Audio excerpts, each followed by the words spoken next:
Lebanon में Israel के drone हमले में हमास के रहनुमा सालेह अल अरोरी 5 साथियों समेत शहीद हो गए।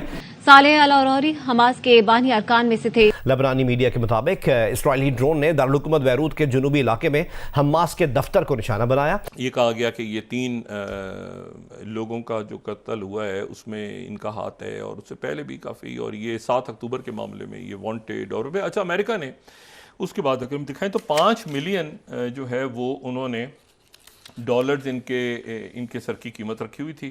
लबनानी मीडिया के मुताबिक इसराइल ने बैरूत के जुनूबी मुजाफात में गुज़श्ता शब हमास के दफ्तर को निशाना बनाया, जिसमें हमास के सियासी ब्यूरो के नायब सरबराह 57 साला सालेह अल अरूरी समेत 6 अफराद को शहीद कर दिया गया। ये मगरबी किनारे में हमास के इंचार्ज थे, लेकिन इनका क़याम बैरूत, तुर्की और बाहर होता था। अभी ये खबर आई है, रात के वक्त ये खबर आई है कि ईरान पर हमला हुआ है, और ये अब तक की तारीख का बहुत बड़ा हमला है जो कि ईरान पर हुआ है।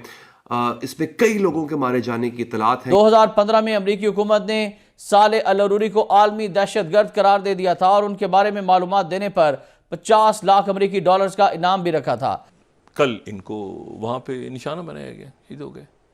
अच्छा, और उसमें अब तरीका ये है कि ये वही बात है कि जो इसराइल काफ़ी दिनों से कह रहा था कि जहाँ पर भी दुनिया में लोग होंगे हम उन्हें निशाना बनाएंगे। हेलो फ्रेंड्स, जय हिंद। हिंदुस्तान स्पेशल में आपका स्वागत है। दोस्तों, इसराइल हमास के बीच युद्ध बीते 3 महीने से जारी है। इसराइल की सेना IDF गाजा पट्टी में ग्राउंड ऑपरेशन में जुटी है। इसी बीच मंगलवार को बैरूत में इजरायली ड्रोन हमले में हमास का डिप्टी कमांडर सालेह अल अरूरी मारा गया। सालेह अल अरूरी के साथ 6 अन्य की मौत की खबर है। इनमें से 2 हमास के सैन्य कमांडर और 4 हमास के सदस्य थे। आतंकवादी संगठन हमास ने भी इसकी पुष्टि कर दी है कि इसराइल ने मंगलवार रात लेबनान में उसके डिप्टी कमांडर सालेह अल अरूरी को मार डाला। सालेह अल अरूरी लेबनान का रहने वाला था। उसने आतंकवादी समूह के लिए राजनीति ब्यूरो के डिप्टी डायरेक्टर के रूप में कार्य किया।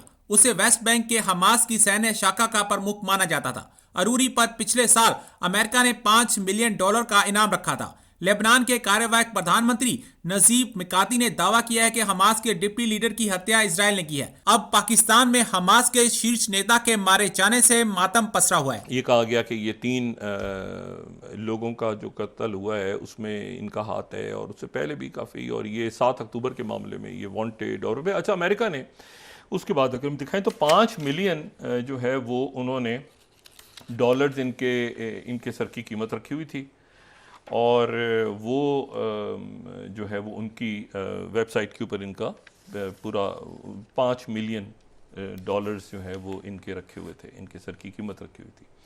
अच्छा, उसके बाद ये हुआ कि वो जो है वो ये कल इनको वहाँ पे निशाना बनाया गया, शहीद हो गए।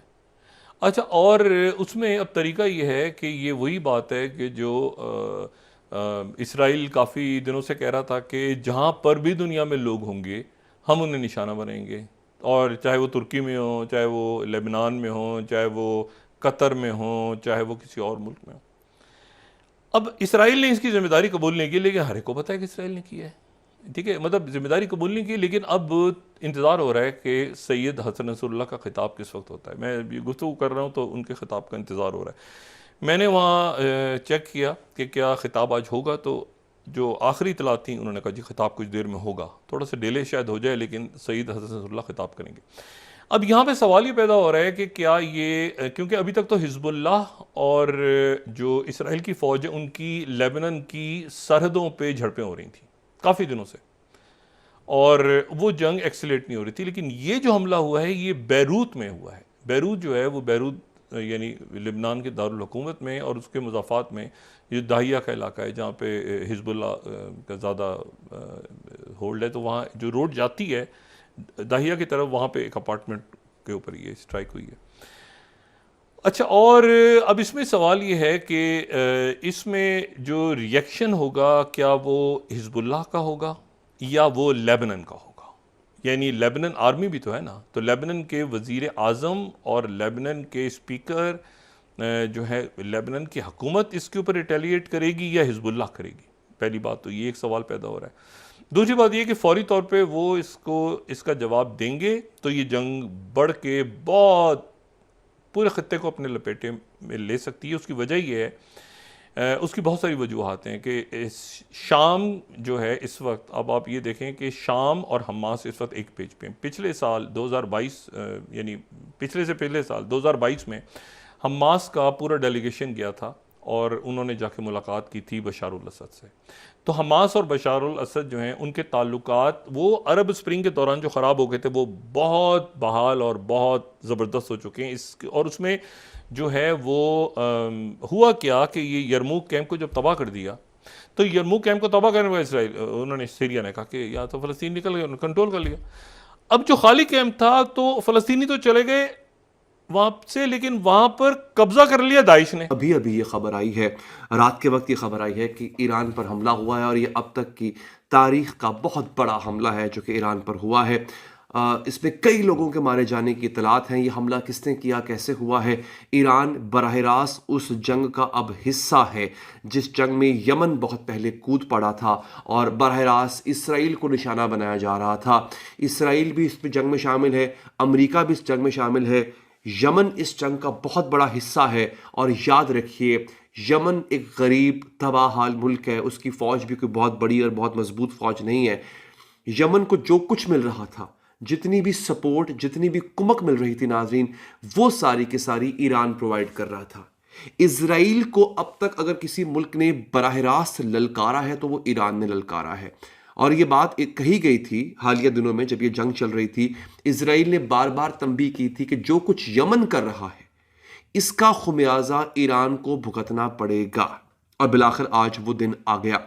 याद रहे, यमनी जो फौज है वो मुसलसल उन जहाज़ों को कब्जे में ले रही है या डबो रही है या तबाह कर रही है समंदर में, जो या इजराइल से जा रहे हैं, इजराइल आ रहे हैं, या इजरायली कंपनियों के हैं या इजरायली नवाज कंपनियों के हैं। इजराइल को रोज़ाना $10 मिलियन का नुकसान पहुंचाया जा रहा है। अभी तक अमेरिका समेत किसी भी मुल्क की हिम्मत नहीं हुई, ना ही इसराइल की, कि वो यमनी फौजियों को रोक सके, यमन की फौज पे हमला कर सके, यमन पे हमला कर सके। लेकिन मेरे लिए बड़ी आज हैरानी की बात थी कि यमनी जो बराह रास्त इजरायली मफादात को नुकसान पहुंचा रहे हैं, वो जो रेड सी है उसको उन्होंने मैदान जंग बना रखा है, यमनी फौज पर हमला नहीं हुआ, ईरान पे कैसे हमला हो गया? ये बड़ी खतरनाक सूरत हाल है दोस्तों। और हमला किया गया है एग्जैक्टली इजराइल स्टाइल में। आज कासिम सुलेमानी की बरसी थी।